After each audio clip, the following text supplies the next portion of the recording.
Hey,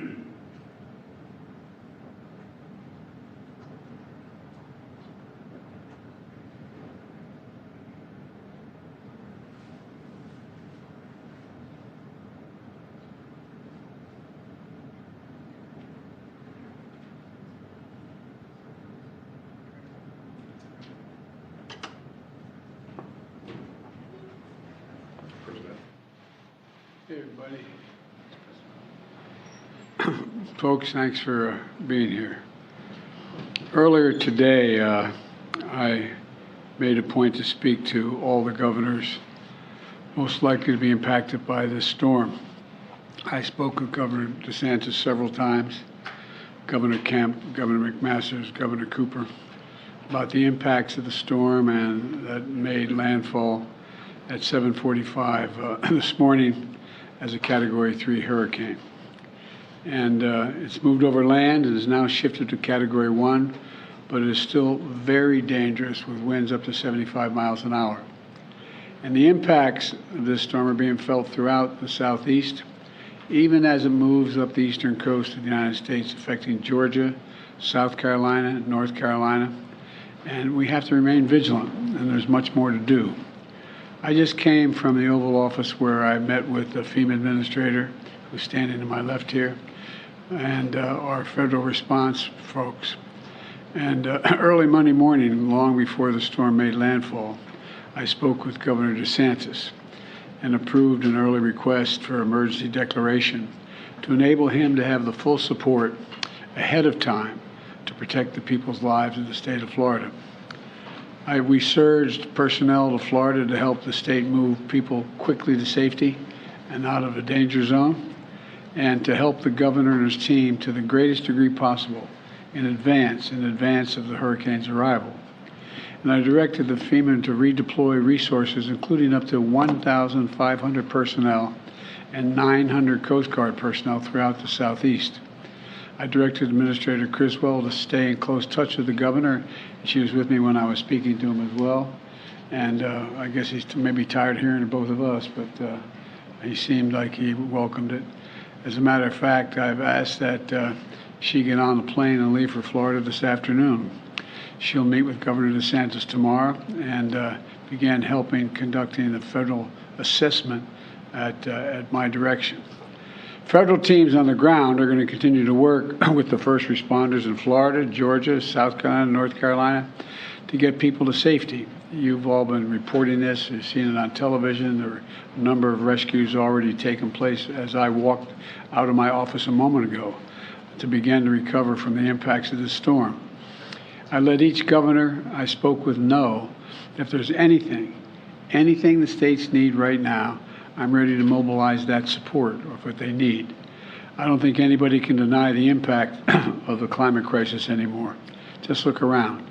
Historic floods, more intense droughts, extreme heat, significant wildfires have caused significant damage like we've never seen before, not only throughout the Hawaiian Islands in the United States, but in Canada and other parts of the world. We've never seen this much fire. And while we're dealing with this latest extreme weather event, I remain laser focused on recovering and rebuilding efforts in Maui. We were out there, and many of you were there as well. It's devastating what happened there. When I took office, I directed my team to raise our game in how we lead and coordinate our responses to natural disasters. And because I've been around a while and I've known how these functioned, to ensure we met people where they are, when they need our help the most. Because of the devastation of wildfires from California, New Mexico, Oregon, Washington State, Idaho, Louisiana, we've learned a heck of a lot. A lot of damage in the meantime, but we've learned a heck of a lot. And we're putting the lessons we've learned to work. In a few moments, I'm going to be with my entire cabinet in the next room over, who are leading the federal recovery and rebuilding efforts and report on their progress, providing urgently needed support to the people of Maui. If I can note parenthetically for just a moment, when you have your home washed away, when you are a fire that's taken your home away, when your school has been destroyed and there's no way you can't send your kid to school. These are urgent needs. And no matter how bright, how informed, how wealthy, how poor they are, you just need reassurance. So how in God's name are I going to get through this? Well, Jill and I saw the devastation in Maui firsthand. And I want to thank Governor Josh Green, who's doing one hell of a job. Along with their congressional delegation, there's total unity out there, and for everything they're doing to support the recovery effort. I directed my team to do everything we can for as long as it takes to help Maui recover, rebuild in a way that respects and honors Hawaiian traditions and cultures and the needs of the local community. We're not going to turn this into a new land grab. We're not trying to see multi-million-dollar homes on the beach. We want to restore that part of the island like it was before, only better. To that end, when I was on the island last week, I appointed Bob Fenton, one of the nation's leading emergency managers, and I mean that, that's not hyperbole, who's been on the ground in Hawaii since before the fires erupted as our Chief Federal Response Coordinator to lead our long-term recovery on Maui. I've charged him with making sure the community has everything the federal government can offer to heal and build back better as fast as possible. You know, he'll be giving me a report virtually on Maui when I walk out of this room and go to the cabinet room of our meeting in just a few minutes. And as an example of our commitment, we're not only building back, but we're going to build back stronger and more resilient future, which means we need to be ready to withstand any challenge coming our way in rebuilding the way that Maui wants to rebuild, the nature of the rebuilding. Today, I'm announcing that $95 million from the bipartisan infrastructure law is on the way to Hawaii to harden the ground power, harden the grid we talk about. I know when we start talking about the grid, the average American out there thinks, what are we talking about? Well, the ability to transmit electricity. Well, let me tell you what it means. It means investments to make sure electricity can continue to reach homes, hospitals, water stations, even during intense storms and extreme weather. Funding will be used for stronger and better poles holding up the wires that transmit the electricity. It'll mean stronger material.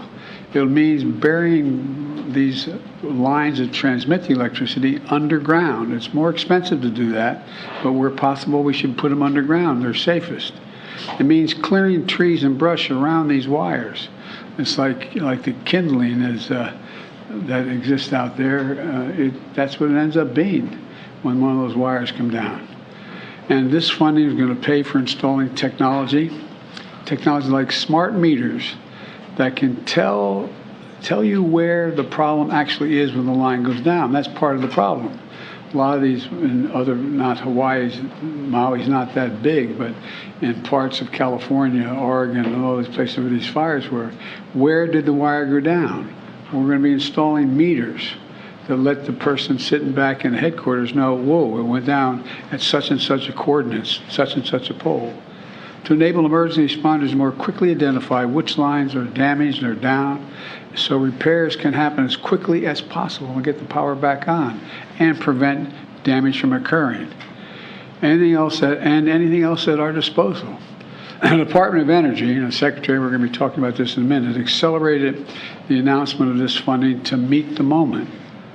All this is going to help Maui and the entire state of Hawaii better withstand future disasters, because this is not going away. It's not like, well, these are the last disasters. We know this works, and I've watched some of you folks stand in front of me on television in dangerous circumstances reporting on this stuff. You know it. It's one thing to look at it on television and hear someone else reporting, but you're standing there and you're wondering, whoa, what's that behind me? You know, it makes a difference, you know, because we've done it before. Look, under the Obama-Biden administration, we invested hundreds of millions of dollars in the state of Florida, replacing wooden power poles and steel poles, and we buried these electric lines. Well, I wonder what would happen now if we hadn't done that. I'm not sure what, but the point is we did it. It helped them withstand and recover from disasters more quickly than they otherwise would have. So it works. It costs a lot of money, but it works, but it saves a lot of money long term. When Jill and I visited Maui last week, we saw firsthand the magnitude of the loss. Your lives have been dramatically changed. If anybody in Maui is listening, you've lost everything. I mean, they lost everything. And we're doing everything we can to move heaven and earth to help you recover, rebuild, and return to your lives. We've already have dedicated $24 million to removal of hazardous material left behind in the fire's wake. There's pollution that is in that material. A lot of that you just can't go in and take bulldozers and clear it all out. You got to take the bad stuff out. You got to take out the polluted, the dangerous stuff. And once we've done that, we'll be able to remove all the debris. But it's going to be frustrating as the devil for people. They say, why can't I go back? Storm's over. Why can't I go back and look and see if I can find that wedding ring, or I can find that album? Can't find that thing that I've lost in the house. It's really tough. Really, really tough. I didn't know anything like that, but lightning struck my house. We had to be out of that house for about 7 months while it was repaired because so much damage was done to the house and half the house almost collapsed. You know, and you wonder what's going to happen. We've already dedicated $400 million to pay for the debris removal. Once we get the toxic stuff out, to take all the removal, and the federal government's going to pay for that. The state is not paying for that. And we're going to dedicate more if necessary. But I want to be clear with the people of Maui about what to expect. The work we're doing is going to take time, in some cases a long time. We're going to do it in a way to make sure we're respectful to the wishes and the traditions of the people of Hawaii as well. The process of removing hazardous material and cleaning the environmental damage means folks can't get back in the area right away. The start of school has been disrupted. It's painful. I get it. But what can I tell you? The one thing I can tell you is that we're going to be with you every step of the way. We're not walking away. When Jill and I visited, we were struck by the absolute courage of the people there. People who lost loved ones, lost everything. People are just trying to find out whether the ones they lost, are they gone? Are they dead? Are they missing? Or are they just not accountable? Where are they? They've lost everything. Everywhere we turned, we saw and felt the aloha spirit. Neighbors helping neighbors. I mean, I know this sounds kind of corny, but it's true. It's true. Everybody's reaching out, trying to help the other guy. Turning pain into purpose and keeping the faith. I've directed my administration to continue working with urgency and focus to help the people of Maui on their journey of recovery and healing. And we're going to make sure you are healed and you're in better shape than before. I said when I was on the island last week, we're not leaving until the job's done. And we'll be there as long as it takes. I know there's a lot of questions you probably have. I'll take a few, but I have a cabinet meeting coming up right away. Yes. Mr. President, can you assure Americans that the federal government is going to have the emergency funding that they need to get through this hurricane season? The answer is, if I can't do that, I'm going to point out why. How can we not respond? My God, how can we not respond to these needs? And so I'm confident, even though there's a lot of talk from some of our friends up on the Hill about the cost, we got to do it. This is the United States of America. Yes. Mr. President, Governor DeSantis is also running for president. You are running for re-election. Do you sense any politics in your conversations with him about this issue? No, believe it or not. I know that sounds strange, especially how the nature of politics today. But, you know, I was down there when the last major storm. I spent a lot of time with him, walking from village from community to community, making sure he had what he needed to get it done. I think he trusts my judgment and my desire to help. And I trust him to be able to suggest that this is not about politics, it's about taking care of the people of the state. Mr. President, on the hurricane, in your conversations with the governors, is there anything that you've heard from them that gives you pause? Things that you think need to be there that are not quite there yet? And secondly, are you making any contingency plans on your own schedule, either with this Labor Day, with your own personal travels, and also for your international travels that are coming up next week? That are you going to need to reshuffle things? Well, I may. I just don't know yet. And first of all, each of the governors seem to be focused. And I think what's changing particularly the governors from North South Carolina as well as Georgia, is there wasn't an anticipation that it'd be moving up the coast. They were hopeful, and initially it looked like it was going to go further east and not affect them. So I think they're all in the process of rapidly focusing on what may happen, what may not happen, and what I hope the people of those states listen to is the warnings when they come from I mean, a lot of it, they may not see 130-mile-an-hour winds coming through, but guess what? You may also be on the shore and low-lying area and have a 8-foot surge of wind surge coming from off the ocean. But they've all been through it. The guy furthest north, Governor Cooper, is really focused on it. I mean, they all are. I don't mean to pick, but I mean, he is the least likely to have the most impact occurring on his shores. But it's a lot of low-lying country. I was joking with him. I mean, my state is, when you have anything like a hurricane in my state, in Delaware and suburban and the eastern shore of Maryland, we're 3 feet above sea level, man. You worry about what those surges do, and that's the same thing still happening in Florida, because you're talking about the high tide, low tide, adding 3 feet, and so on. So I found them all to be laser focused on what their needs were, and I asked them, but I think they're reassured that we're going to be there for whatever they need, including search and rescue off the shore of the Coast Guard and Coast Guard helicopters and the like. Mr. President. Mr. President, I have a question for you about, we talked a lot about power lines and having stronger poles. I was curious, some power companies have talked about potentially shutting off power when there's sort of high wind incidences for vast parts of the country.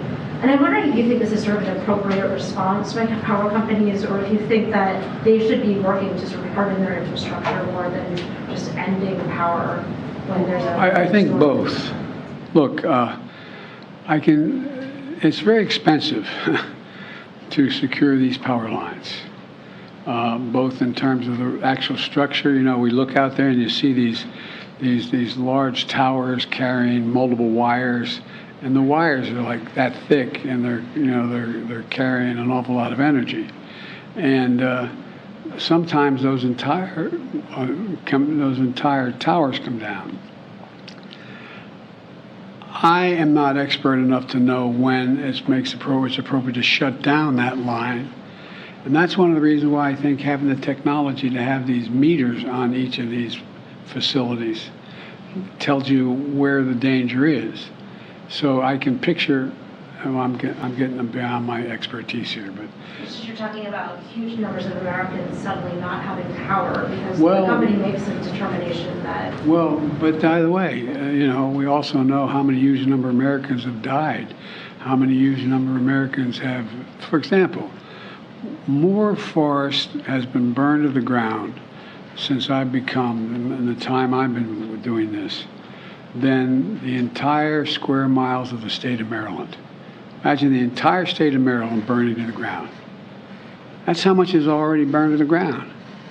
So I think as we try to harden the capacity to transmit energy, it's not irrational to make a judgment that you may have to, in a certain circumstance, shut off the power. I just don't know enough to know the detail of how to do that. I mean, where that decision is made. That's why we're starting off. I was talking with Ms. Sherwood Randall, who handles this for me, about the need to put these meters along these so we know where the power is going down. You may be able to shut off parts. I just don't know enough to know that. Mr. President, are you concerned at all that a potential government shutdown would impact the recovery efforts? And what is your reaction to House Republicans who say that they're launching an investigation into the federal response in Maui? Well, I welcome a federal response in Maui. I think that they should go out and talk to every elected official, from the mayors to the governors to the United States senators to the congresspersons, I welcome. And once they go out and see it, then I'm sure they'll provide the money. Thank you all very much. Any concerns about your friend Mitch McConnell's health? By the way, I just heard literally coming out, and Mitch is a friend, as you know, not a joke. We always, I know people don't believe that's the case, but we have disagreements politically, but he's a good friend, and so I'm going to try to get in touch with him later this afternoon. I don't know enough to know. Do you think he's fit Thank you. to serve and should run for re-election? Are you running? I am not, sir. Okay, all right. Thank you.